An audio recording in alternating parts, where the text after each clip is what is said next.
if you really want to eat some sugar, let's say a cookie, a donut, or whatever, the best time to eat that sugar so that you have maximum dopamine from it, maximum pleasure and less impact on your body is going to be after a meal as dessert.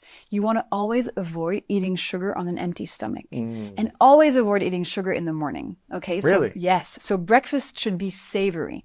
Okay. In the morning, nothing sweet. Really? Except, yeah. Oh, man, those pastries though with the chocolate inside and just, oh I man, know. the donut in the morning. Keep them for dessert after lunch. Because if you have them in the morning, then what's happening in your body? As you digest that sugar and those carbs, they turn into glucose molecules. And these arrive into your bloodstream really quickly and cause what's called a glucose spike. So a blood sugar spike. And then about 90 minutes later, Lewis, your glucose levels are going to drop. You're going to feel a crash.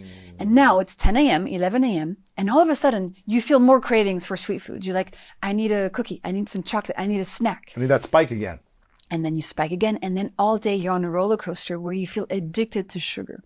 Because your brain, when you're experiencing a glucose crash after a spike, the cravings center in your brain actually activates and says, Lewis, find a cookie, find a cookie. And you want to avoid that because then you cannot fight against the craving center in your brain. It's so hard. Yeah, that center is very powerful.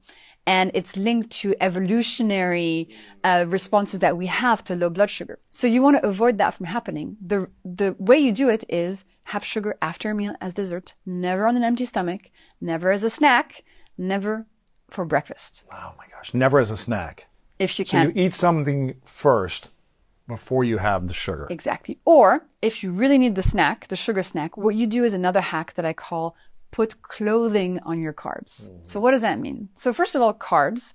Carbs are two types of foods. Starches, so that's bread, pasta, rice, potatoes, oats, or sugars. Anything that tastes sweet from a banana to chocolate cake. Those are carbs, okay? When you eat them on their own, for example, a slice of cake on its own, or a bowl of pasta on its own, well, carbs break down to glucose molecules. So those naked carbs, very quickly, they end up as lots of glucose in your bloodstream, therefore a glucose spike. What you want to do instead is put some clothing on your carbs. And the clothing are proteins, fats, or fiber. Before. Or with them. You can have them before or with them. So for So you example, could have a bite of cake, but then have something else. yes, a you could, fat within that. yeah, you could have like some Greek yogurt with the chocolate cake, or with the bowl of pasta, add some chicken or some cheese or some spinach, right? Put clothing on your carbs. Don't eat it naked. Exactly. Never eat your carbs naked so that they don't cause as big of a glucose spike. Because when you put clothing on those carbs, digestion happens more slowly. So you're still eating the carb that you love with less impact on your glucose levels. And this is just one of many different hacks that I have that help us eat the stuff we love with fewer consequences on our physical and mental health. That's powerful.